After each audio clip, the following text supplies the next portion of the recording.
Tomorrow is the big day, Wednesday, October 29th. Folks, we are going live and we are talking all about how to pick the bit your mule or your donkey will pack. That's it.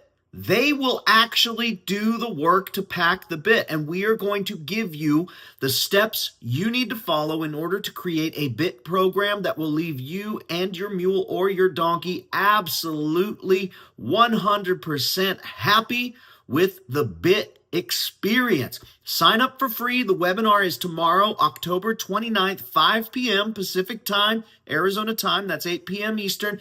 And it's going to be a lot of fun. These are free events that we do periodically. We try to do one every month, one every other month, and this one is going to be a really good time. We actually haven't done any specific focus training on bits in the last several years, so this is going to be the first one we've done in quite a bit. Pun intended, I think. So I sure hope you'll sign up. All of the details are in the comment section. Today, we are going back in time and we are taking you to one of the most watched live streams we have ever done. We talk a little bit about the bit. We talk about the sweet iron, why that's important.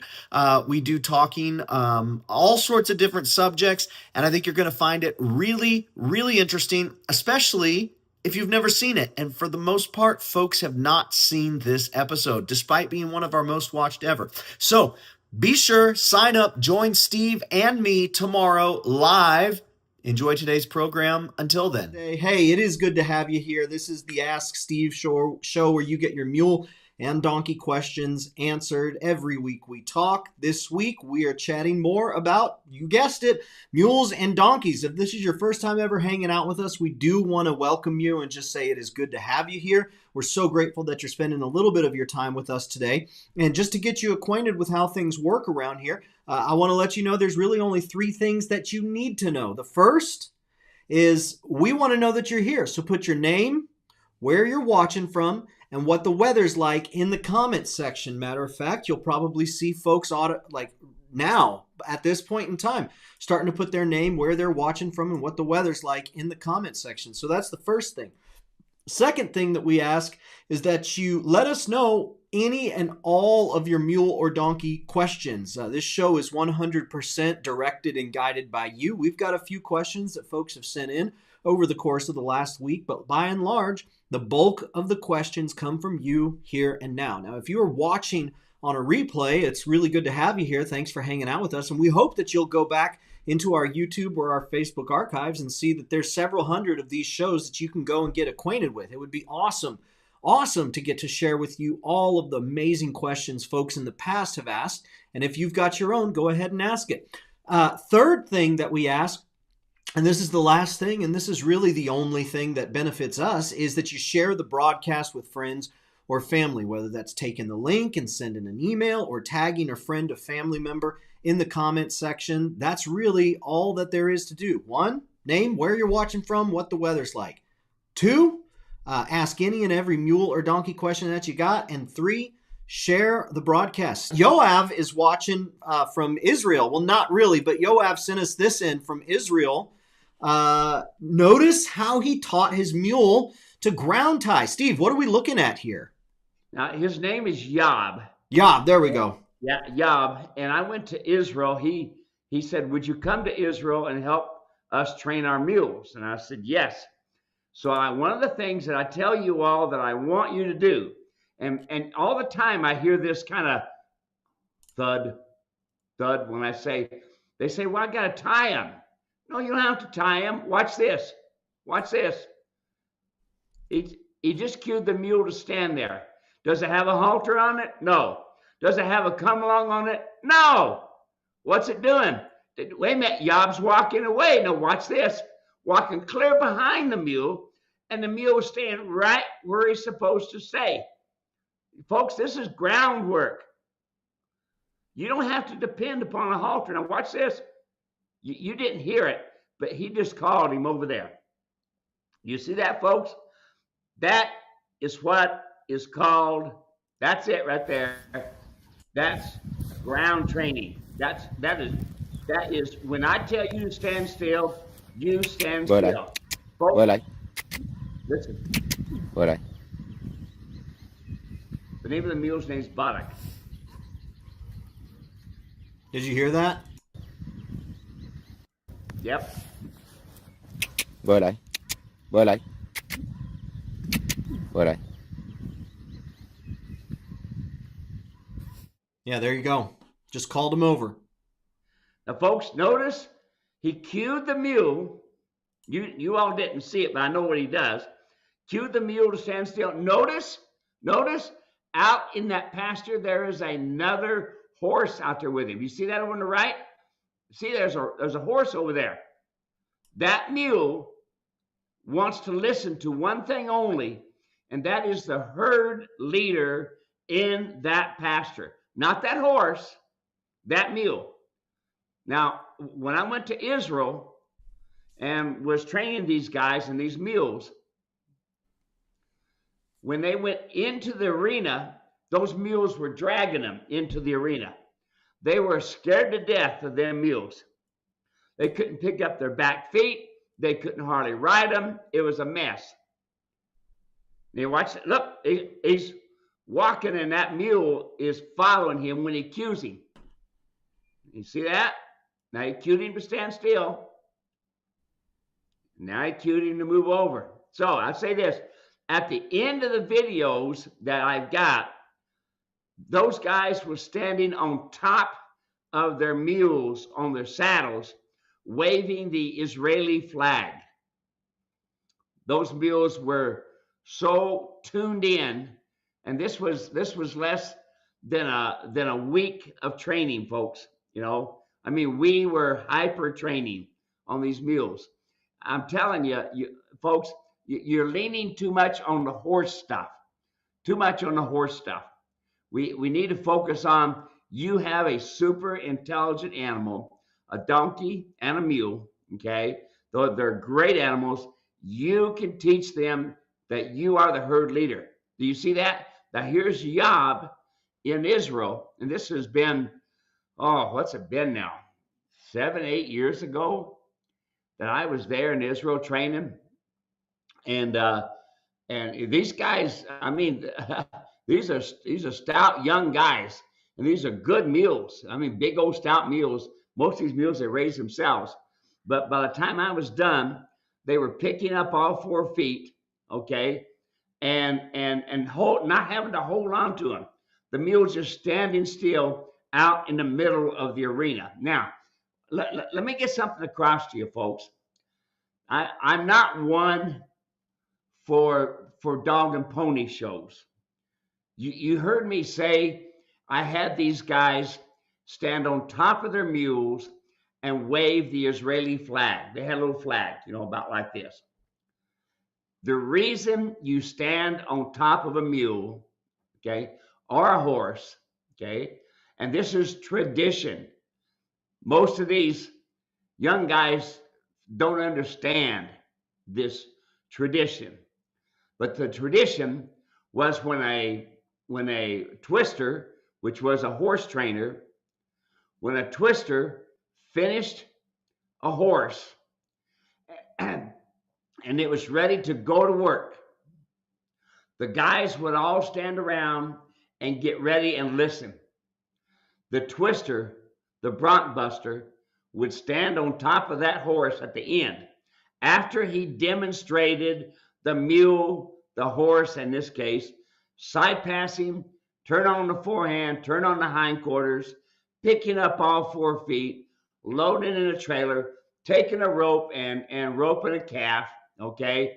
All the basics that the mule needed, all within a 10-foot circle. You heard me talk about 10-foot circle, folks. Now I'm going to add some more to your information.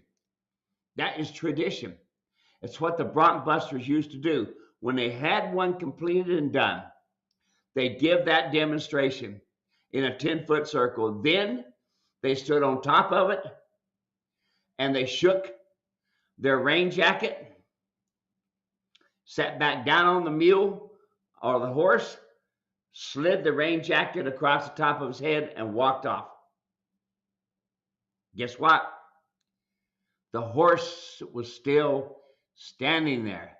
If he was well trained, as that twister was showing and demonstrating everybody, they did it within a 10-foot circle, less than 15 minutes. If you go look at a mule and you want to just go out for a ride, you're wasting your time. You're not seeing a finished mule. You're not seeing a trained mule. Okay? All you're seeing is a mule that these folks want you to see, and that is you think you can sit on them and ride them. All you're doing is being a participant, sitting in the saddle, and your pack equipment going down the trail. That does not show you what you are paying for. And a lot of you are paying for big money. You heard me talk about one of my clients, Nancy, who paid $18,000 for a mule, and she spent another year paying a trainer to train it to get its mind back. Yeah, we're gonna interview her one day, Dave. So there you are. That's my little 2 cents worth thrown in, buddy. Awesome. Very good. Glad to have it. Next question that we got, well, actually, first question. This one's come in on an email. We've been telling folks about the Montana Clinic that we've got coming up here in June, and I'll put a link in the comments section. But Catherine wrote back and said, what I want to know, so we're doing, are you listening to your mule? What she says, my mule is tripping. Why is he putting his nose down along the ground? So that's what she's trying to listen to. What is he communicating when he's tripping and putting his nose down along the ground? Okay, so that tells me he's in trouble somewhere in his front end. And until I done some tests on him, I really wouldn't know. But okay, folks, of course, we always go to the feet first. If he's tripping, we look to see if there's anything in the hoof that's tripping wise. If he's tripping and you don't have any shoes on him, put shoes on him. Don't listen to these folks who say you don't need shoes on mules. They have the second worst hoof in the equine world. What's the first worst hoof? The donkey. It is a sorry, contracted foot, okay? And that goes right into that mule. Is it a pretty decent foot with a mule? Yeah, because they equip it with a donkey. So let's go on. So I would make sure, and if that's not right, I would call a vet out, and I would x-ray around the coronet bone. That's just above the hoof, so it's x-ray for ring bone, x-ray for coffin bone contraction right here. So this right here is the outside wall. This is the lamina, white line, and this is your coffin bone. And so it could be rotated back because of poor trimming and shoeing, okay? That's the next thing I do is I'd x-ray that. X-ray, they can do testing with the hoof tester, and they can test it that way too. And then here's the big one, folks. And I tell you this because, like today, I was looking at a lady's mule. She sent me a picture of it, and you can see a white spot on both sides of the scapula. That is from several things. Number one, it's a horse saddle banging into the scapula because horse saddles are more pointed, banging into the scapula. Number two, no breeching. That's the second thing, no breeching. And that without a breeching, the saddle gets bumped into the scapula. The third thing, yep, you got it, no rear cinch, or front cinch is over tightened and the back cinch is barely tight, okay? Folks, you're riding a mule, and it's imperative that back cinch, that's your most important part of these saddles. Most important part, okay? So why is it tripping? Call your veterinarian out.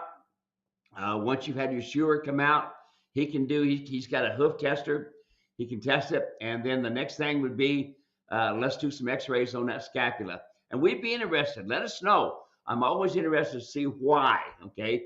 But I'm going to tell you, when a mule drops his head that much, now does he buck at all when you put a saddle on? Does he run off with you at all when you put a saddle on? Michelle is watching. She sent in a message on Facebook Messenger, says, we have a 2-year-old gaited mule. I've been feeding him grain because he is a growing youngster, but this morning and last night he stopped eating it. He looks his normal self, pooped in his stall, but should I be concerned? Should I not feed a growing 2-year-old any grain? And that's from Michelle. What would you say, Steve? Folks, turn the grain off. They don't need it. Here's when they need grain. Okay. They need grain when you are in training. If you are getting ready to go on a good ride, 3 or 4 hour ride, get them whole oats. Let them eat all the whole oats they can eat while you're saddling. That will give them the energy and that'll keep their top line going. These babies, folks, don't need all these high carbohydrates. They don't need the grain, okay? And especially if you're feeding them a crimped oat, that crimped oat is for fattening. You don't need, they already can get that together, no problem at all. Just feed a good quality hay, and that's it, okay? Should you be concerned? Yes, you should be concerned, because if a mule quits eating grain, there's a problem. And usually what it is, we're starting to get colic is starting to set in, and you could have a colicky mule. So no grain, folks, especially sweet feed. I had a lady email me, and I talked to her on the phone, Dave, and she had they had fed her mule grain 2 days in a row, and she thought, "What in the world? Why are you changing?" Just a vicious thing, and crazy. And kind of find out they had grained the mule, and that's what had happened. And then the other two mules that they have, they're wagon mules, and those mules, they feed them grain all the time. She says they cannot control them, Steve. They're crazy all the time. Folks, you don't need to be feeding grain unless you got a lot of work for them, okay? They don't need the carbohydrates. Next question. This one come in from overseas. One of our friends, Muhammad, he says, I have a problem, Steve. I cannot mate horses with donkeys or vice versa. I need an explanation of the correct way. Are there any ways to do that? Greetings. So what would you have to say to Muhammad just as far as it comes with breeding? Okay, so he's trying to breed a horse to a donkey, it sounds like, because that must be his stallion.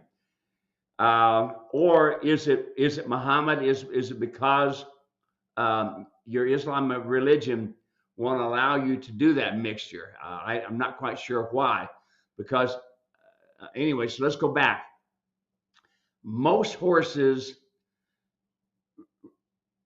do not breed donkeys. They just kind of refuse to. And so usually we AI them, artificial insemination. On a rare occasion, you'll have a horse that would breed a donkey, because I think before you had asked me how it was to have, I lost the name of it, Zap, how about that? Henny mule, okay? I think that was one of your questions. What are henny mules like?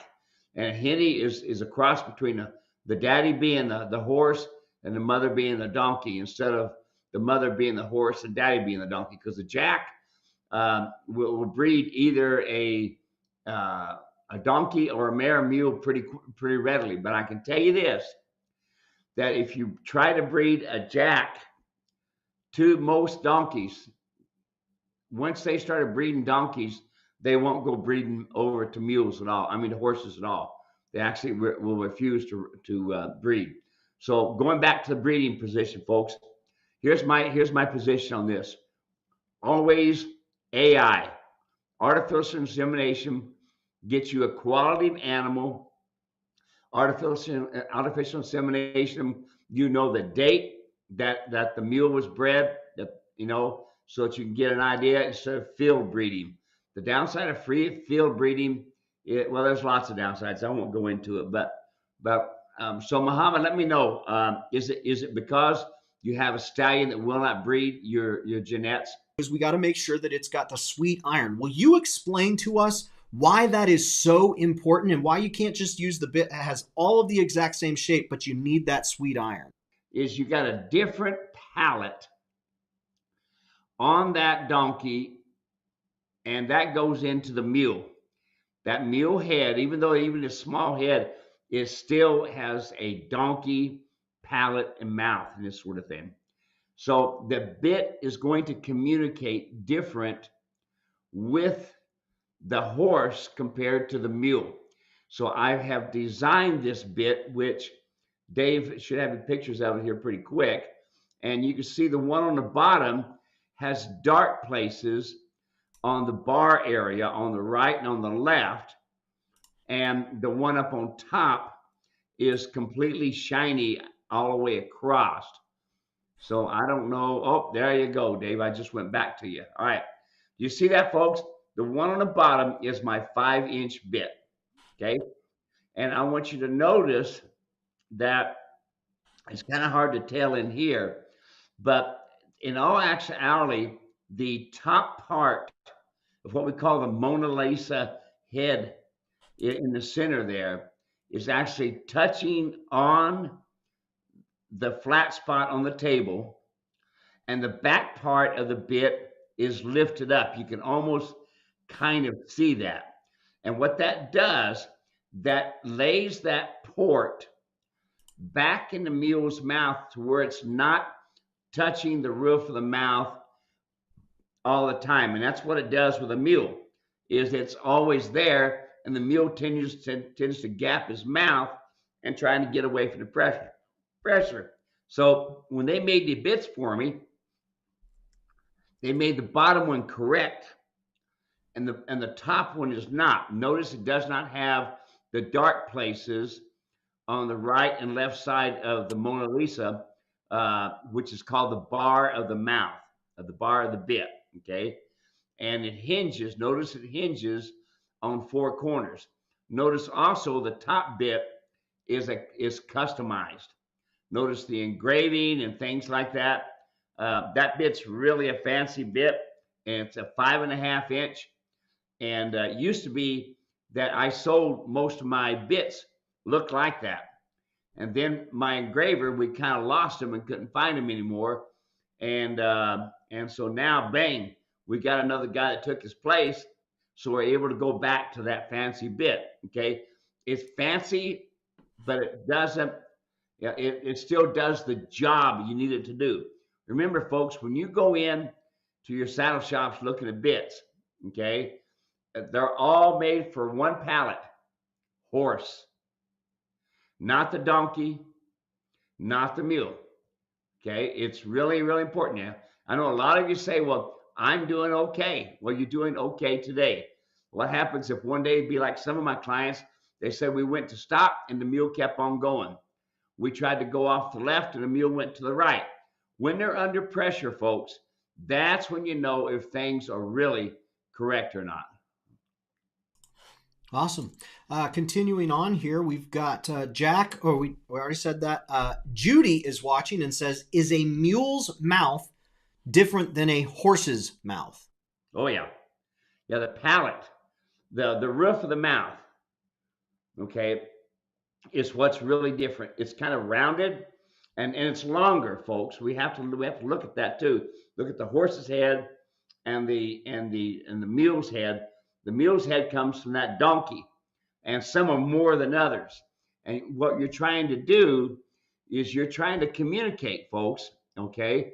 And when you're not, when the bit is not setting in the mouth correctly, you are doing some communication, but believe it or not, folks, you're creating more discomfort, i.e. pain, than anything else.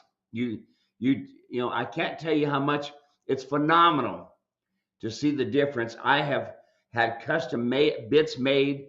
I have bought them off of the wall of tack stores. You wouldn't believe the money I have spent in bits trying to figure out what is best for that mule or donkey.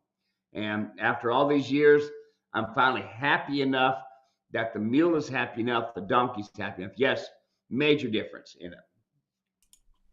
Awesome. Very good. Great question. Thank you, Judy. Next question. This came in from on YouTube. It was a comment left a couple days ago by Texas Viking. Says, I've recently acquired 2 jacks, both burros, and I can't get a halter on either of them. They are absolutely not cooperating. Steve, is there any hope for these 2 jacks and Texas Viking?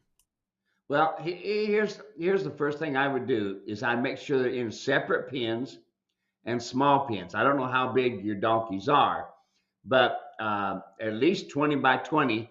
And if they're the mini donkeys, 10 by 10. Now, if you don't have a way to have a squeeze chute, you can create a squeeze chute if you got about 3 guys, and take a corral panel and tie it off on one corner.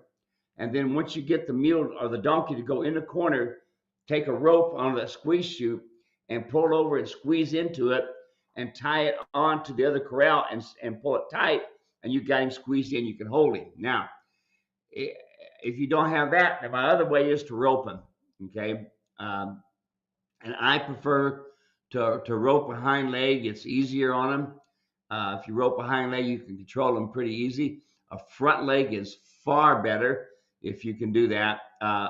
Or, in the final thing, go ahead and rope them around the neck and choke them down a little bit. Either way, the idea is to get them to quit moving. And that's it's tough to do. But folks, you have to have your animals when you're training. You have to have them in individual stalls. It's a total must. Next question comes in from Elizabeth. Says, is the Mona Lisa bit recommended for both gated and non-gated mules? So Steve, what is the Mona Lisa bit? And then what would be the recommendation for gated and non-gated mules? So going back and looking at the picture, when I say Mona Lisa, that's the rounded part in the middle. And if you think about in your mind what Mona Lisa looks like, the black hair and her just kind of sitting here like this, that bit, if you open that bit up again, that's called a Mona Lisa mouthpiece, that little rounded bit there. And here's the problem with these horses or mules, okay? They hold on to the bit and they kick them into the bit and they push them in the bit and hold on to them. You don't need to do that, folks. I have demonstrated with gated animals time and time again that you don't have to hold on to the reins. Western style of riding is on a loose rein. And all you have to do is get them up into the gait that you want, hold on to the bit, and put them in a gait that you want, and slowly let down your hand, and then that'll release them, and then they will stay in that gait. You don't have to hold on to them and they're arched like this the whole time and prance it out really big. You don't have to do that. Okay. These bits can be used on a gated animal and they can be used on one that is not. Now here's the deal.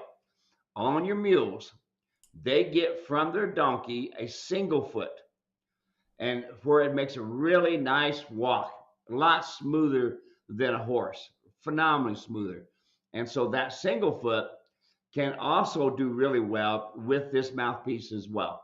I've owned a lot of mules, Dave, that were gated, Tennessee Walkers and Foxtrotters, and I've trained a lot of them. But most of all, in my clinics, I have demonstrated to people you don't need to hold on to the reins all the time. You don't. All you have to do is cue them, and they'll do proper. Awesome. Next comment, this came in from Dave O'Brien. Says, I listened to a podcast the other day from someone other than Steve, and the guest speaker recommended a custom saddle maker for mules. Out of curiosity, I went to the custom saddle site and just shook my head. Their advertising picture, in that picture, they had the saddle sitting too far forward. The saddle was not split in the back, and they only had a front cinch. I felt bad for their customers, for their mules.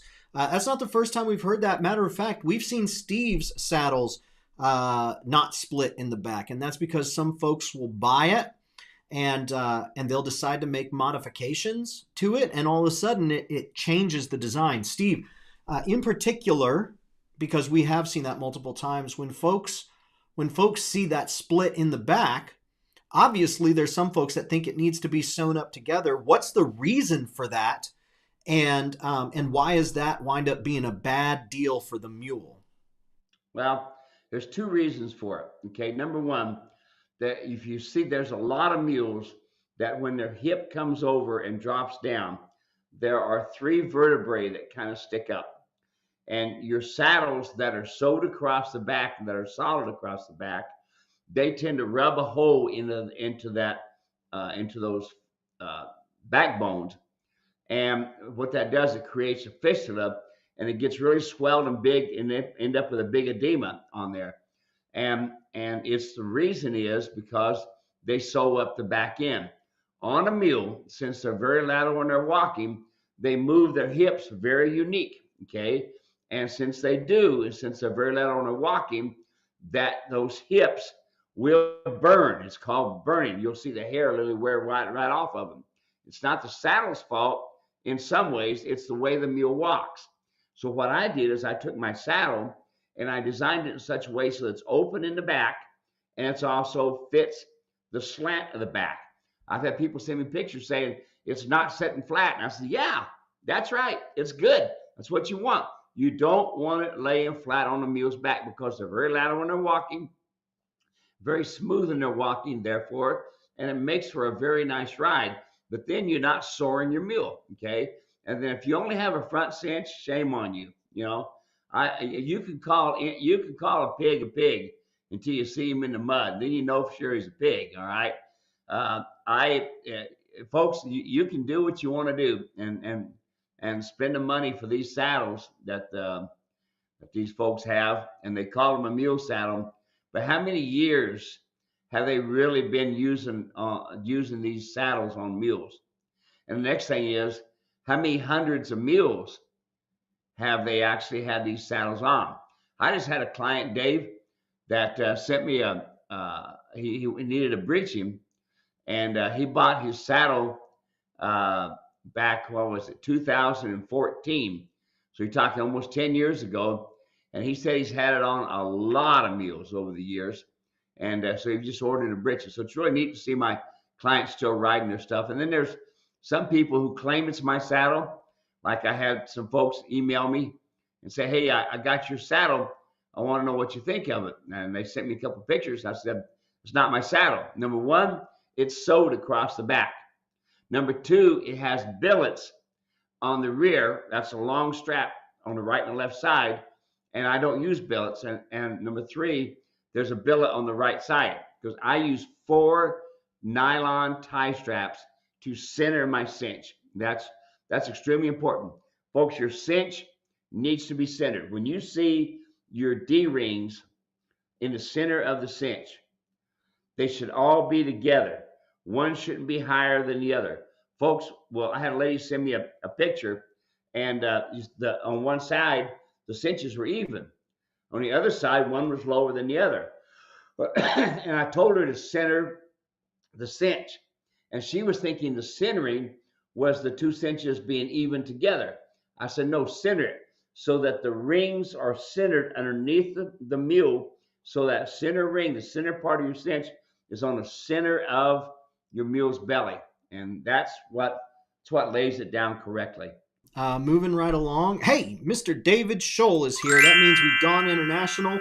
It's still hot and humid. Hope it's cooler than this in Montana. Susan is watching. Stephen Dave, it's 38 and windy and chilly here. Looking forward for warmer weather in Wisconsin. Eileen is watching. More snow is melting. 37 degrees in Nebraska today. Our ever the present presence in all of our past YouTube videos, Mr. Merlin Olson. Is it true that sweet iron helps the animal generate saliva and keeps him more comfortable and soft in the face? Yes, it is. That's the purpose of that sweet iron. And thanks for bringing that up, Mr. Olson. And you're right. He's been a client for a long time. That sweet iron helps generate the saliva. And the saliva, the more they salivate, the better, because that is a natural lubrication to lubricate the mule's mouth. And you have to have that. No copper, folks. Copper makes them gap their mouth. I had one old veterinarian tell me years ago that copper creates static electricity in their mouth. Now, I don't know how he knew that, but I just know that I kept having a gappy mouth. He said, get rid of that copper and you do good. I got rid of the copper. I done good. Okay, next question come in from James. Sent this in on Facebook. I have a niece going on 7 with a Tennessee walking mule. I've had her since she was 3. Oh, wait, no. I have a niece going on 7 years old. I don't think it's niece. James has got something going on 7 years old, Tennessee walking mule. Nice Tennessee walker mule going on 7 years old. There we go. It was written weirdly. I've had her since she was 3, and she's always ran with a group of mares. She's beyond Buddy Sour. Took her to a horse camp in Missouri a few years back, and when I ride on a different horse that she knew, she'd just stay standing at the gate stall and move her head in circular movements. I could hear her screaming yet a mile away on the trail. Do you think I need to remove her from the group of mares and isolate her? If so, should she be allowed to see the group? Should she be confined without sight of the others? I appreciate your thoughts on this. She's really nice, but can be difficult to ride in groups. When you take away one of the mares, she goes bonkers. Yeah, what do you have to say there towards James? Sorry, I had to leave. My dog said he had to go outside, so he's going out there and he found a dry spot. He's making wet. Anyway, so let's go back to this again, folks. Don't put your animals together.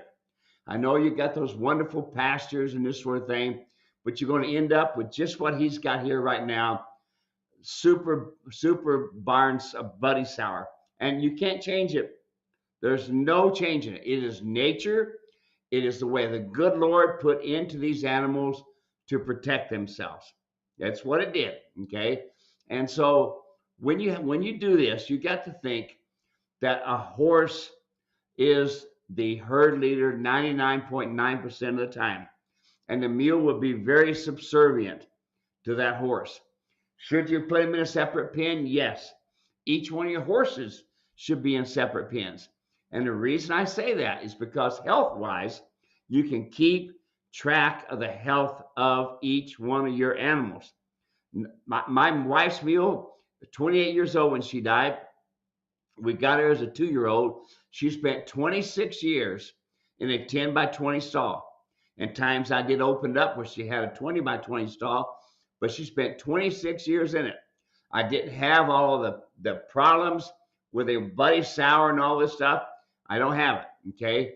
Because I in the very beginning, this is the way it's going to be, okay? And so can you put her in a pen? Yeah. Is she going to blow up? Yes. I've got a client right now that he says the mule walks all the time and it weaves back and forth and goes around in a circle and goes back and forth, round in a circle. That's what they do. I want to go. I want to go. I want to be with my buddies. I want to be with the mare that I like. And then you try to trail ride on them or try to go out, it's miserable, okay? Are you going to change it? No. The only way you're going to be able to change it is to be a rider, for one thing, and stay right with it.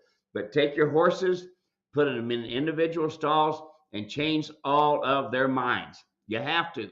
You got no other choice, okay? If you're running an outfit like, for instance, at Yosemite, yes, we ran all of our mules together and all of our horses together. And when we went and got our horse, each one of those mules knew which horse they liked to be with, and those 5 mules would come over to be with that horse. That was my 5-pack mules, okay? When I put them in line in the pack string, one in behind the other, okay? When I did that, they knew they had their place, and I didn't have them fussing and fighting. But they will set up a pecking order. They know where they need to be, because that is the realm, that is the lifestyle of the equine, and especially with the mule. So if you want to keep that mule, you're going to have to put it in a separate pen. Yes, it's going to be a monster. And I was telling you about the one guy. He said, what do I do, Steve? He walks up and down the corral panel, walks all day long. I said, all right, take advantage of it. Put your surf single on, bit him up with a mule rider's martingale or the halter, and let him train himself back and forth. You can train, okay? Put the surf single on, put the breeching on, put the mule rider's martingale on, and let him train himself. And that'll help him a lot too. But can you fix it? Nope. It's nature. Can you make it better? Yes, by putting them in corrals, but not just the mule only. Every one of your horses has got to go into separate corrals. Continuing right along, got somebody who commented on a video that we have online called Is It a Henny? So question about a henny. Is one mule smarter than another?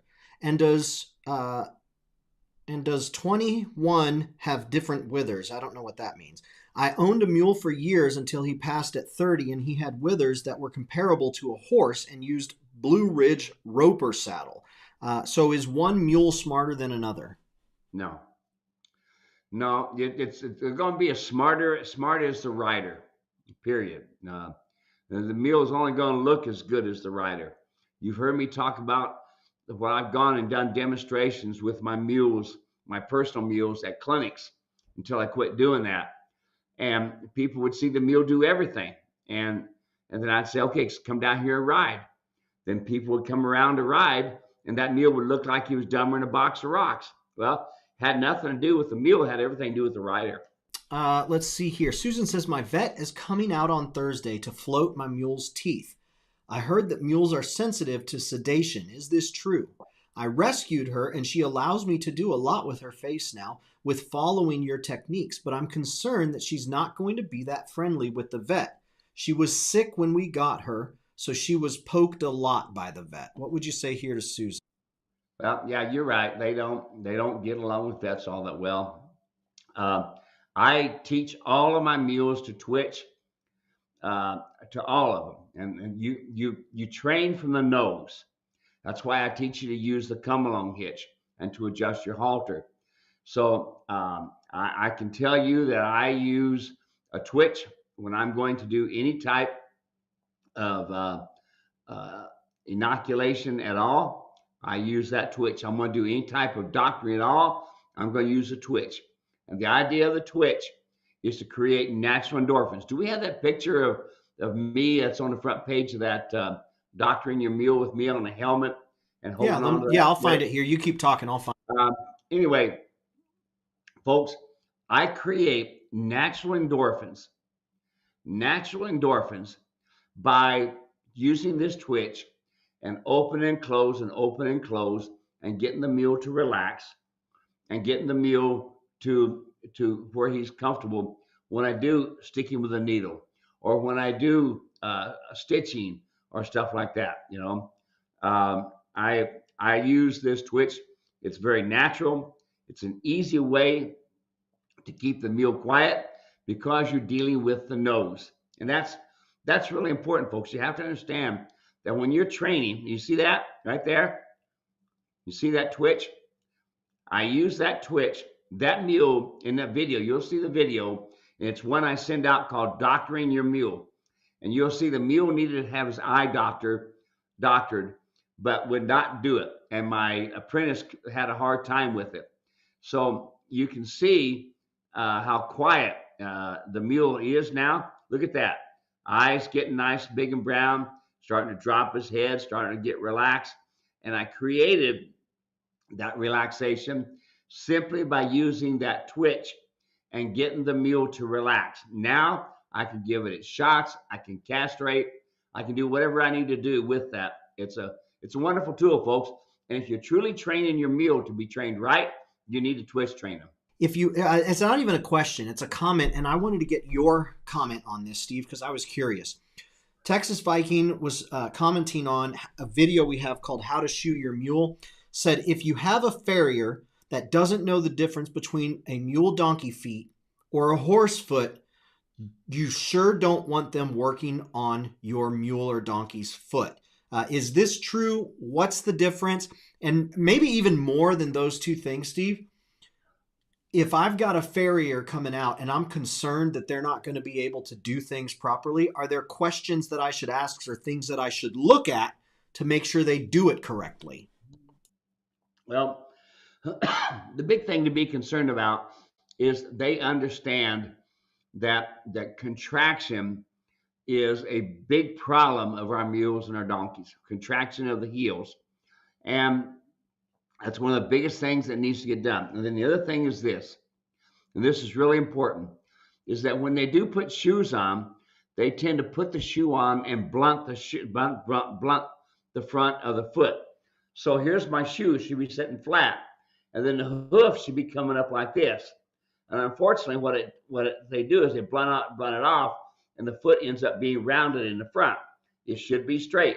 And then you should also see, you should be able to take a nickel once the shoe is on and go all the way around that foot and have space where that foot should spread out to be able to expand and contract. So should they know something about contraction? Yes. Should they know how to fix a contracted heel? Absolutely. Okay. Can you just put a shoe on a mule? Yeah, you can put one on. But here's the big thing: you put one on and they'll do okay. But when it's put on correctly. It's amazing the beautiful walk that they have. But if they're not put on correctly, it's like you putting on too tight of a shoe, and your foot gets to be sore. The same thing with the mules. When you put on a shoe, you nail a shoe on. You want to be able to expand on that shoe. And if it's tight all the way around to where you don't see any of the shoe at all, that means that foot is too tight, and you've got a problem with that as well. There's lots of things. I mean, we can go into tons of things. That's what I do in that video. This one came in from Deanne. She was watching one of our videos. Says, should mules or can mules be kept in separate paddocks? Yes, and they should be. Now, when you say paddock, what size is it? I personally like 20 by 20 at the biggest. Now, it's okay to have them have a long run. Okay, if you've got a well-trained mule and he's paying attention to you and doing good, it's okay to have, a 25, 30-foot long run and then a area where they can feed and this sort of thing. That's fine if they're well-trained. But if you're training on them and you're trying to build a foundation, they need to be in a 20 by 20 stall. All right, next question we got. Steve, do you remember several years ago, we had a clinic at the ranch. I'm seeing if I can find the video here. Yeah, I found it right here.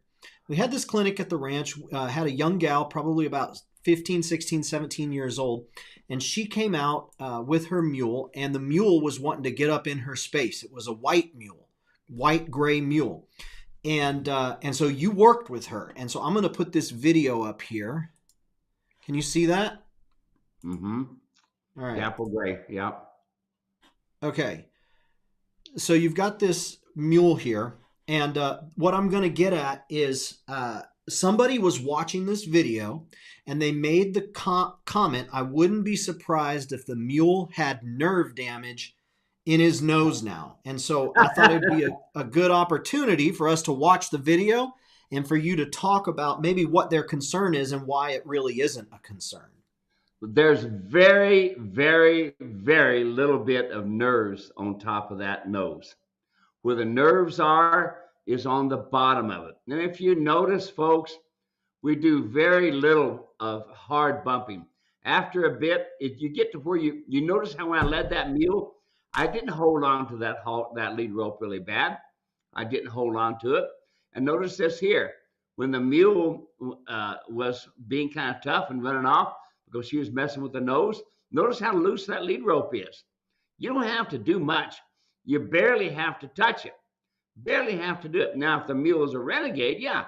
But I tell everybody, don't ever tie with the mule and have him jerk back with 1,000 pounds on the end. It can be a problem. Okay. But now look what I'm doing. I'm teaching her how to keep the mule from running. Notice their lead rope is loose, folks. Do you see that? That mule is standing quiet with a lead rope loose. So that person has very little knowledge of a mule's nose. All the nerves on the equine are underneath the chin. And what are you using underneath the chin? You're using a chain or a leather strap to be able to communicate to those nerves, I want you to stop. And if you notice on any of my training, you'll see some sharp bumps at first, but eventually next to nothing. I've never, ever, ever, in 50 years of using this thing, had any problems with nerves or cartilage at all. Never. Dave Scholl says, how young of a mule can you start using the humane twitch with? And so the humane twitch is what we were just talking about. It's the device that looks a bit like a nutcracker. It's got some curves on the end. You grab the nose and you start massaging the nose, and eventually you work the twitch over and you start squeezing the twitch ever so slightly, and that gets them nice and relaxed. How young can you begin using that on a mule? I usually do it the day that I start castrating them. So it really depends. When both of their testicles are hanging down, then it's time to castrate them right away. I don't wait for a year old or anything like that. When them testicles are down on a mule, I cut them right away because a mule can be vicious when they have their testicles. They can be horrible. So I pretty much cut them right away. So I try to, when I wean them and I castrate them and I pull out their wolf teeth, I at the same time start training them to that twitch. Connie messaged, and maybe you spoke to her online or at some point in time. She said she was going to call, but I don't know. She says, I've been looking for the right way to train my new mule, unexpected baby miniature, a Molly mule. I've found a lot of gobbledygook, that's a good way to put it, and not much true sound teaching. I'm afraid I've already made a lot of mistakes. I have no idea how to go about this new challenge. You're the first person I think I can depend on for sound and true advice. She's almost 4 months old and is getting ready to be weaned. I really need to get a handle on this before I have a big problem. What would you say here to Connie? Start the come along hitch right away, Connie. I use baling twine on my babies.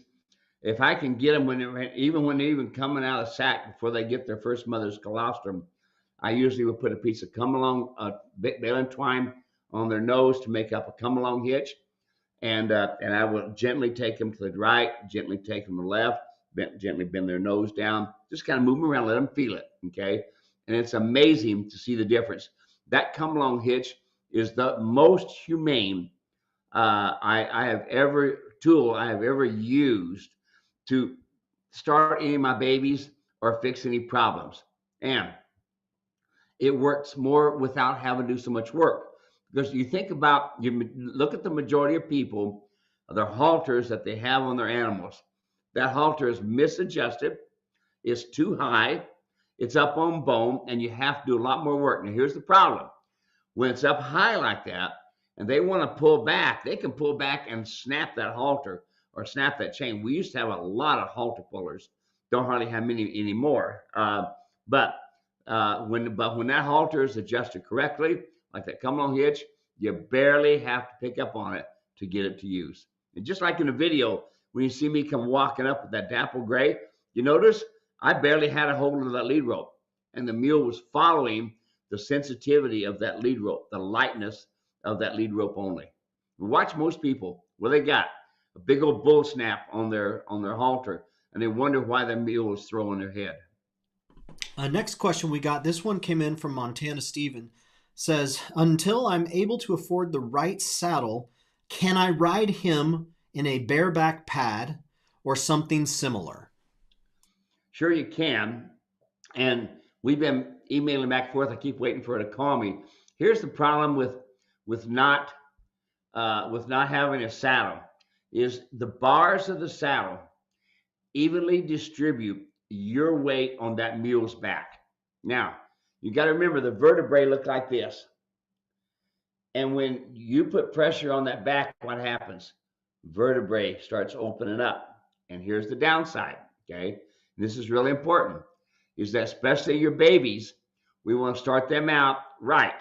And we don't want to get their backs to look like a big old U, okay?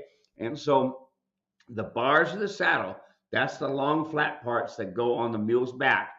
Those help safely distribute the weight across the mule's back. So can you do some barebacking? Yeah. Can you use the bareback pad for a while? Yes. But you want to make sure you ride the breeching, because there again, here's one of the problems. That saddle, that bareback saddle pad, because it doesn't have a rear cinch, it's going to matter of minutes, pull that saddle up on top of that mule's scapula. And again, folks, you have the scapula, and then you have that fiber on the top of the scapula, and that's what breaks down. Steve, anything you want to say before we're done? No, we're pretty much done, folks. Thank you very much for showing up again. Wow, an hour just flew by. Woo! Woo! Going by real quick. The days are long, the years are short, and the hours go by fast. Thank you, everyone. God bless. Take care. Hey, Blessings. Palm Sunday. This Sunday. It's Palm coming Sunday. Up. Yep. Here we go. Get it ready. Blessings. All right. Bye, everyone.